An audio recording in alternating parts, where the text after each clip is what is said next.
Hi guys, another week and another set of fabulous recipes for you. I have three beautiful dishes. I'm going to get started with a beautiful pesto and puff pastry wrap, which we're going to put in the oven, let it rise and let it be nice and crisp and delicious. So let's just get in there and get started.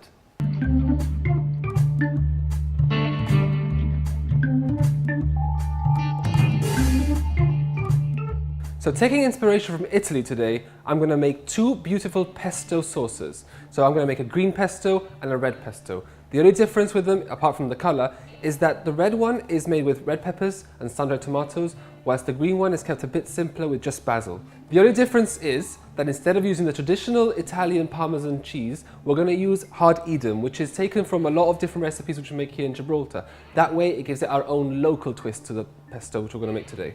So let's get started with this.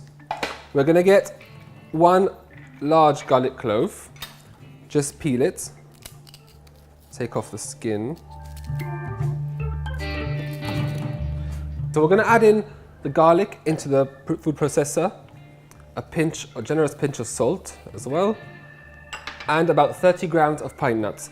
Now you don't have to worry about this because most, or if not all of the prep is in the food processor today. So we're just going to blend this and beat this together.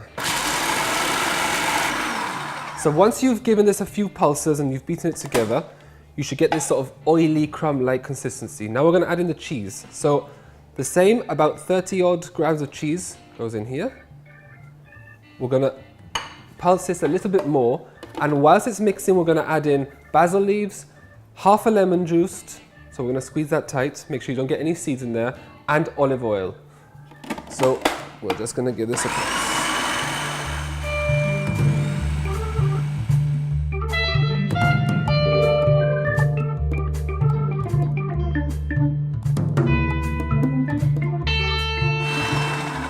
Alright, now at this point you should start to see a very sort of thin paste, and everything's going to be very easily blended together. We're going to add in our almonds as well, just a little bit of almonds, about 10 grams or so, just to give it a little bit more nutty flavour to this.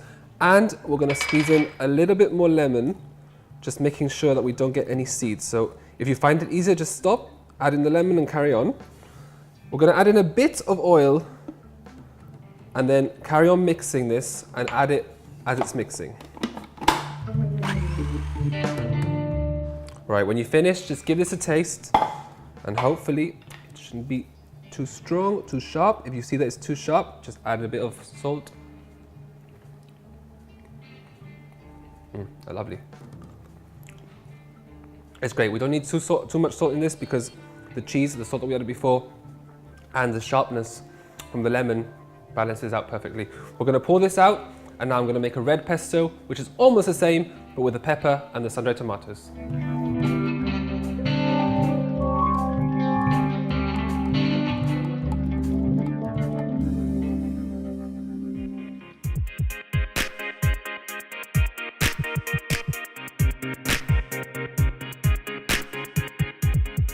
So with your red pesto, when you get to the point where you're almost the same as the green pesto, just add half of the amount of oil and half of the amount of basil that you did for the green pesto, because instead we're going to add in the red peppers, which are already oily, and sun-dried tomatoes. So these both have oil, which they're going to release once we mix them. So we're going to make up the oil that we haven't put in originally.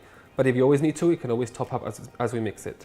And we're going to add in a little bit of spice to this, and we're going to add a bit of sweet paprika to this, just to give it smoky flavour as well. So let's add in our peppers. I'm going to add about three peppers, so this should be okay. And we're going to get 2 or 3 sun-dried tomatoes as well. So 2, and fish it out, 3. Okay. Just a sprinkling of paprika in there. We're going to now blend this together one final time until everything is really nice and smooth. You can leave a bit of a bite in your pesto if you want to, so that is up to your preference.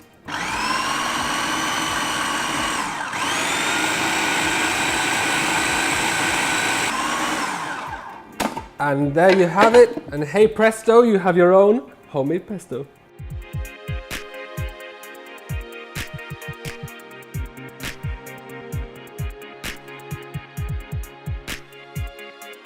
So by now you have two beautiful pestos in front of us. We have a crisp, sharp green pesto and we have a tangy, creamy red pesto.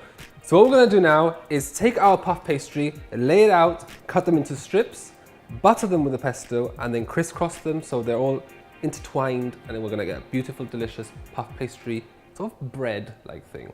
What the great thing I love about pesto is that it's so versatile to cook with, because you can make chicken pesto, you can make pasta with pesto and nothing else.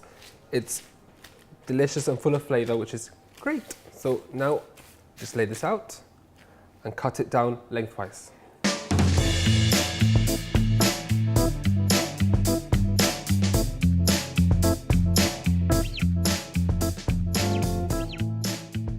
So once you've cut them into rectangular strips, we're just gonna lay out the pesto on top.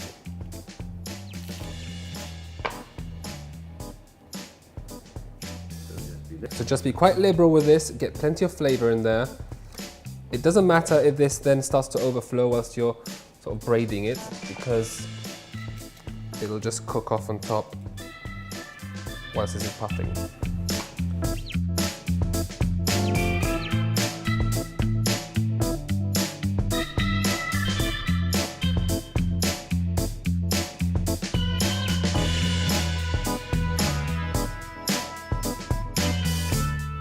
And now we're just going to fold this over, like this, and fold this one over like this. We're going to place it on top and we're going to just crisscross them.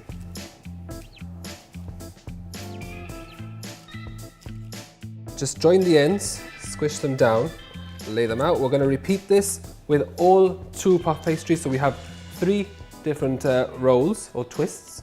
Lay them on a baking tray and put them in the oven at 170 degrees Celsius for about 20-30 minutes until you see that the puff pastry is nice and golden and crisp.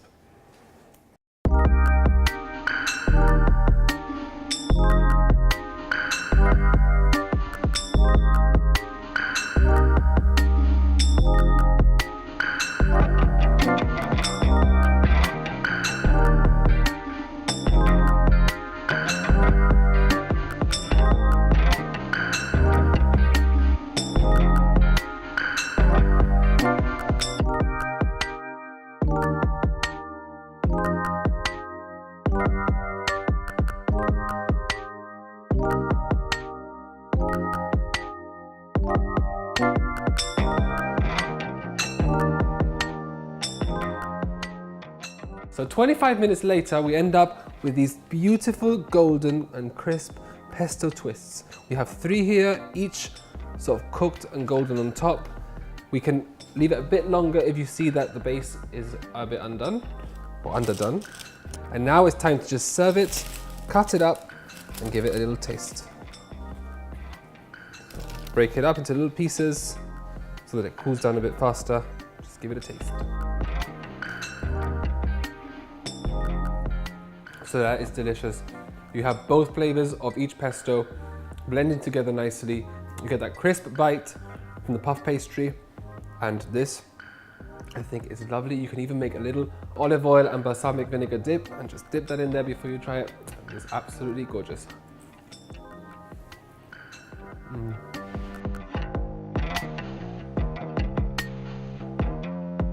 I'm really happy with this. I'm going to plate it up and it's time to get started with our main course, a coconut pork ramen.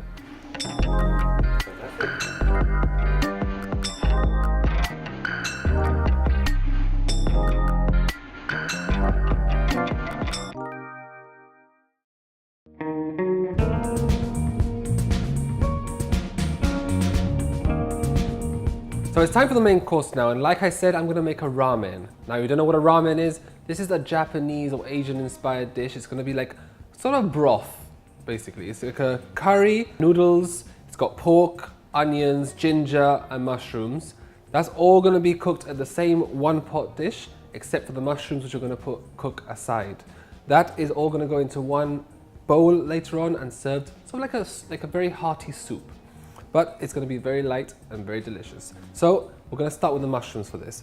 Now the mushrooms, I'm just going to cut up and leave them to marinate to one side. So we're just going to cut them and put them in a bowl. Now we don't need too many mushrooms for this. So I'm gonna get about 4 or 5. Just cut them in half. There, you can make them as big or carry on cutting them down a bit smaller. Place them to one side. Then we'll get our bowl, drizzle it with some soy sauce. We're also going to get a bit of ginger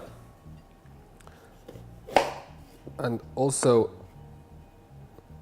cut this down, barky outside off, and just add that in there. I'm going to add a little bit of sesame seed oil as well, just to give it that extra bit of flavor in here, and a few sesame seeds. So we're going to let this sort of marinade and sit to one side. You can prepare this overnight, leave it in the fridge, or leave it in the fridge for 1 hour, let it sit. Today we're not going to do all that, we're just going to let it sit out whilst we prepare the rest of our mains. Okay. So now with the main part of this meal, we're going to get spring onions, 1 spring onion, and just cut the ends off and slice it down. We're going to fry this in some oil in a big pan until it starts to sort of soften up. Now this dish is something that I experimented with after trying loads of different Asian recipes.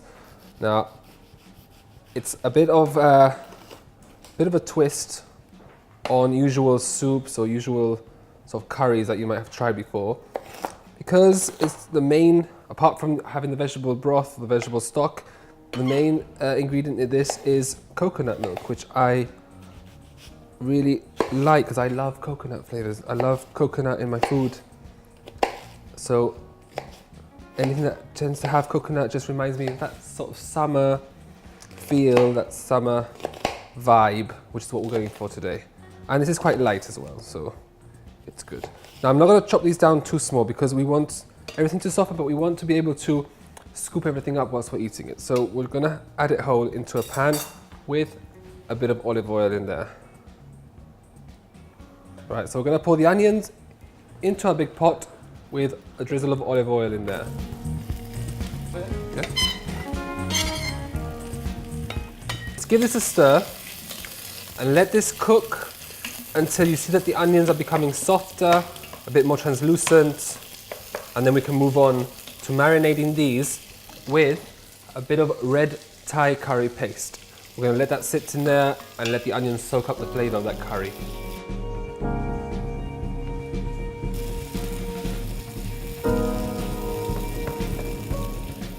So after a few minutes, this is now softer, it's become a bit more translucent. You can see that the colour's changing and it's getting the oil as well. We're going to add a couple of teaspoons of our red Thai curry paste.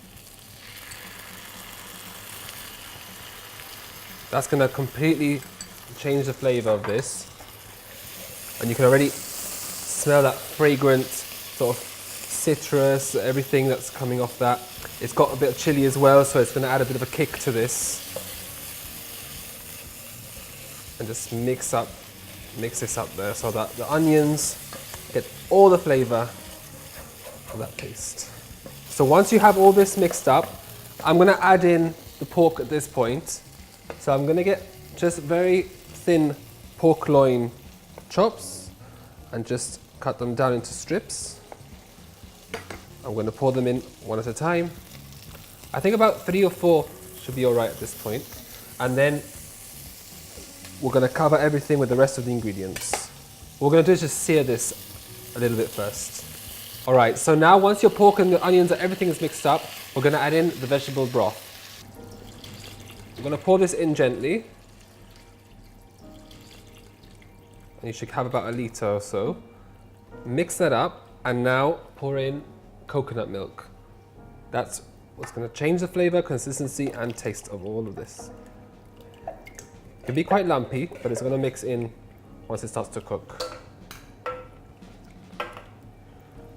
Now stir it, let it cook away, let it simmer.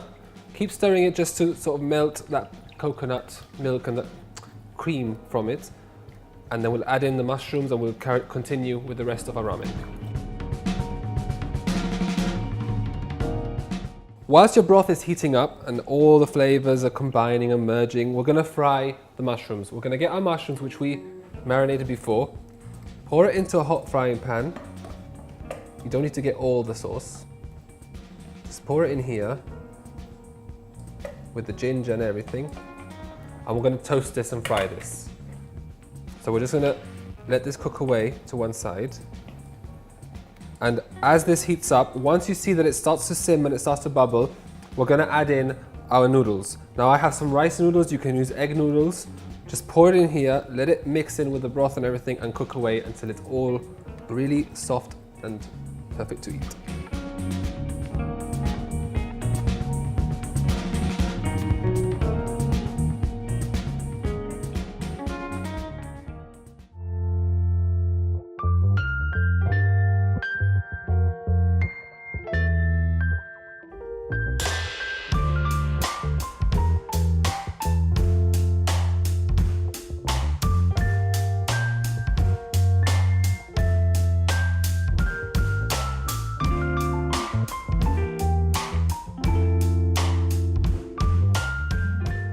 All right, well, our noodles are now really soft. This has been here for about 10 minutes or so, cooking away. We're gonna just give it a final stir, make sure that everything is mixed up. We've also fried our mushrooms, which we're gonna now use as a bit of sort of an extra to the broth in here, and a bit of coriander just to season it on top. So we're gonna get our broth and just serve it out.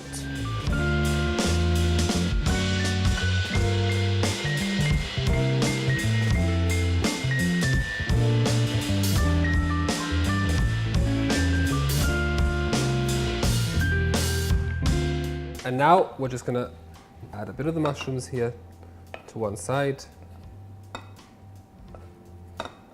and garnish it with a bit of coriander, which we're just gonna break up and pour it on the side. And there you have your own homemade pork ramen coconut broth. So I'm incredibly happy with this. I think it's time to just dig in, because I'm excited to give this a try. I'm gonna try with the spoon first to get a bit of the broth. That's beautifully done. The coconut there blended perfectly with the curry paste. I'm gonna get some of the pork, some of the noodles, and everything with a fork.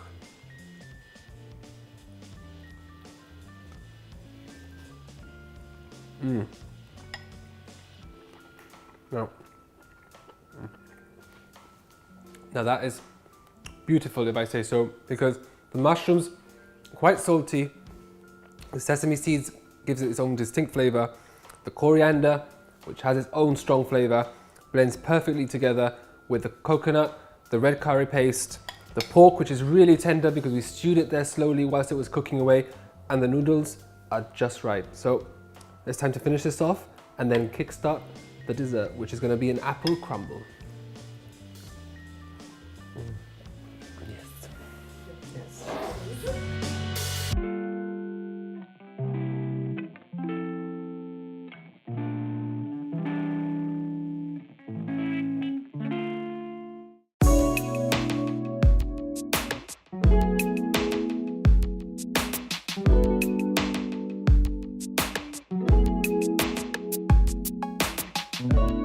So 2 amazing recipes done, it's time for dessert. Let's get started with this delicious apple crumble inspired by my very own sister, Kimberly. So let's get into it. We're gonna get some flour and make our very own base for this. I'm not gonna use any digestive biscuits or anything.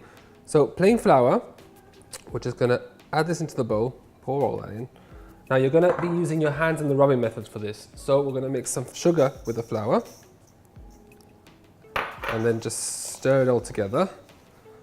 And now we're going to add in the butter, but I'm going to add in the butter a little bit at a time. So let me get a knife and add in just in little bits. And we're going to just crush that and sort of crumble this in your hands in here, mixing it all up. So this is a really hands-in, messy recipe. Now this recipe is great in the winter because you usually get that smell of that hot apple and the cinnamon. So around Christmas time, this is ideal. But it's always nice to also make it in the summer and the spring because it's very light. There's not much to it. It's just apples, sugar, cinnamon, a bit of lime, and the base. Well, the base, not the topping in this case, because usually the biscuit goes at the bottom, but instead the biscuit's going to go at the top this time. And just keep on mixing this in. Once your butter is mixed in with the flour a little bit, we'll just continuously add in the butter and do the same.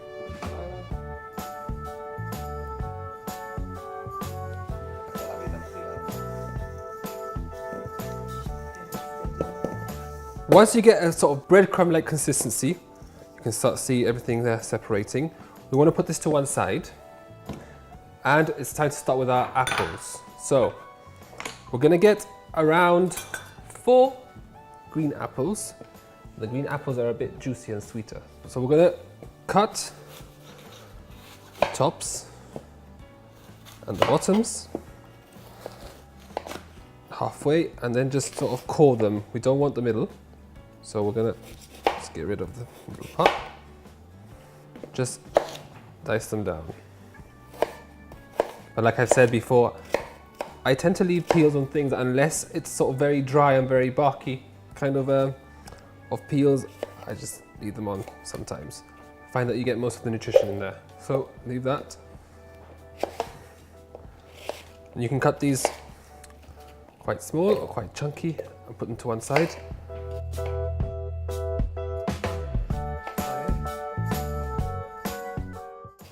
And a neat trick to keep these from going brown, because as soon as you leave them out for too long, you notice that apples start to go brown or yellow, they start to oxidize. So a neat way of doing that is to cover them with a bit of lime juice. Lime juice, the acidity from that is going to keep this looking fresh and lovely. Pour in a bit of flour, about a tablespoon of flour in there. And about 50 grams of sugar. And we're going to mix all this in. Just stir it together. Don't overdo this because we don't want to crush the apples too much. And about a teaspoon of cinnamon. And then just keep stirring this. And if you want, you can add in a bit more cinnamon. If you really like cinnamon, you want this to be really cinnamony and really strong.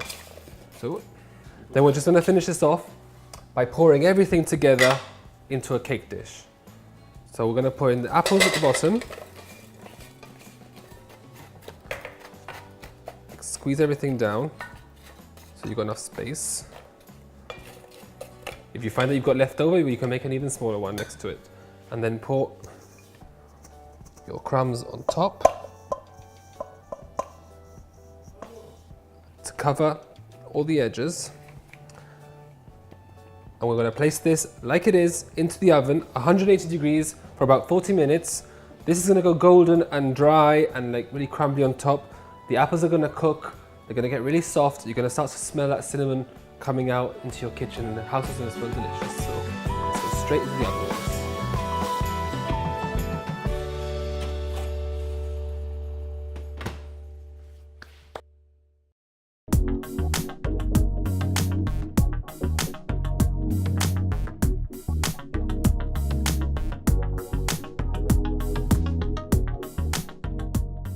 So about 40 minutes in the oven, it's time to take it out, flip it over with ease because it's going to be a bit difficult, it's going to be scorching hot. This is instantly going to start falling apart, becoming crumbly and beautiful and delicious. Now it's time to taste it all. So you can serve it serve it as little chunks on a plate with some custard, with some ice cream, or just eat it as you go. The apple is really soft, really sweet. It's all beautifully blended in together, and the cinnamon gives it that heartwarming, sort of cozy feeling as well as you eat this. So, like I said, serve this up with a bit of custard or a bit of vanilla ice cream, and you can enjoy it any time of the year. Let it cool down because you can also have it a bit cool as well, so it's not scorching hot and burn your tongue off. So that's it from me this week. So join me next week with 3 more recipes and 3 more beautiful dishes, and I'll see you all very, very soon.